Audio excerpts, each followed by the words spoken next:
ഇവിടുത്തെ T V ആണ്, നാളത്തെ ടി വി. നമസ്കാരം. പ്രപഞ്ചത്തിന്റെ ഉൽപ്പത്തിയെക്കുറിച്ചും പരിണാമത്തെക്കുറിച്ചുമുള്ള നമ്മുടെ പരമ്പരാഗത ധാരണകളെ തിരുത്തി കുറിക്കുകയാണ് ജെയിംസ് വെബ് ബഹിരാകാശ ദൂരദർശിനി. പ്രപഞ്ചത്തിന്റെ ശൈശവാവസ്ഥയിൽ തന്നെ അതിഭീമൻ തമോഗർത്തങ്ങൾ അഥവാ ബ്ലാക്ക് ഹോളുകൾ നിലനിന്നിരുന്നു എന്ന കണ്ടെത്തലാണ് ഇപ്പോൾ ശാസ്ത്രലോകത്തെ അമ്പരപ്പിച്ചിരിക്കുന്നത്.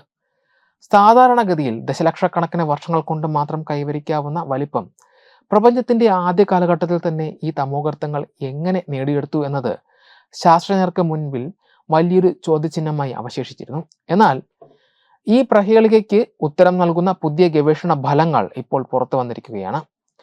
ജെയിംസ് വെബ് ദൂരദർശിനിയിൽ നിന്നുള്ള വിവരങ്ങൾ വിശകലനം ചെയ്തപ്പോൾ മഹാവിസ്ഫോടനത്തിന് തൊട്ടു പിന്നാലെ തന്നെ ഭീമാകാരമായ തമോഗർത്തങ്ങൾ രൂപപ്പെട്ടതായി കണ്ടെത്തി.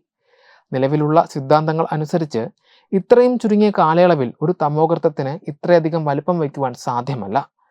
സാവധാനത്തിലുള്ള വളർച്ചാ രീതിയായിരുന്നു ശാസ്ത്രജ്ഞർ ഇതുവരെ കണക്കാക്കിയിരുന്നത്. എന്നാൽ ജെയിംസ് വെബ് ദൂരദർശിനി കണ്ടെത്തിയ ഈ വിചിത്ര പ്രതിഭാസം പ്രപഞ്ചത്തിന്റെ ആദ്യകാലം നാം വിചാരിച്ചതിലും എത്രയോ മടങ്ങ് തീവ്രമായിരുന്നു എന്ന് വ്യക്തമാക്കുന്നു. ഈ അസാധാരണ വളർച്ചയുടെ കാരണം പുതിയ പഠനങ്ങൾ വ്യക്തമാക്കുന്നുണ്ട്. ആദിമ തമോഗർത്തങ്ങൾ അവയുടെ ചുറ്റുമുള്ള വാതകങ്ങളെ അതിവേഗത്തിൽ വിഴുങ്ങിക്കൊണ്ട് ഒരുതരം ഭക്ഷണ ലഹരിയിൽ ആയിരുന്നുവെന്നാണ് ഗവേഷകർ പറയുന്നത്. ഇതിനെ സൂപ്പർ എഡിങ്ഷൻ അക്രഷൻ എന്ന് വിളിക്കുന്നു. സാധാരണഗതിയിലുള്ള വളർച്ചാ പരിധികളെ ലംഘിച്ചുകൊണ്ട് ചുറ്റുമുള്ള പദാർത്ഥങ്ങളെ അനിയന്ത്രിതമായി ആഗിരണം ചെയ്തതിലൂടെയാണ് ഇവ ചുരുങ്ങിയ കാലം കൊണ്ട് പ്രപഞ്ചത്തിലെ ഭീമന്മാരായി മാറിയത്. കമ്പ്യൂട്ടർ സിമുലേഷനുകളുടെ സഹായത്തോടെ ശാസ്ത്രജ്ഞർ ഈ സാധ്യത ശരിയാണെന്ന് ഉറപ്പുവരുത്തിയിട്ടുണ്ട്. സാധാരണയായി നക്ഷത്രങ്ങൾ നശിച്ചാണ് തമോഗർത്തങ്ങളുടെ വിത്തുകൾ രൂപപ്പെടുന്നത്. ഇവ സാവധാനം വളർന്ന് വലുതാകുമെന്നായിരുന്നു പഴയ നിഗമനം. എന്നാൽ ജെയിംസ് വെബ് കണ്ടെത്തിയ തമോഗർത്തങ്ങൾ ഈ രീതിയെ വെല്ലുവിളിക്കുന്നു. ആദ്യകാല ഗാലക്സികളിലെ സാഹചര്യം ഈ ഭീമൻ തീറ്റയ്ക്ക് അനുയോജ്യമായിരുന്നു എന്ന് ശാസ്ത്രജ്ഞർ കരുതുന്നു.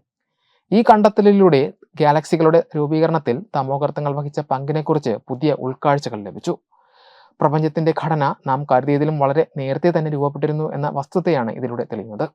ഭാവിയിൽ ഗുരുത്വാകർഷണ തരംഗങ്ങൾ കണ്ടെത്തുന്നതിനായുള്ള കൂടുതൽ നൂതനമായ ഉപകരണങ്ങൾ എത്തുന്നതോടെ ഈ രഹസ്യങ്ങളുടെ ആഴം വർദ്ധിക്കും.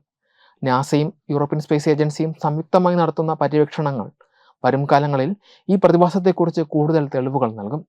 പ്രപഞ്ചത്തിന്റെ ആദ്യകാല ചരിത്രം മാറ്റിയെഴുതുന്ന ഈ കണ്ടെത്തലുകൾ മനുഷ്യരാശിയുടെ ശാസ്ത്രീയ മുന്നേറ്റത്തിലെ സുവർണ അധ്യായമായി മാറും.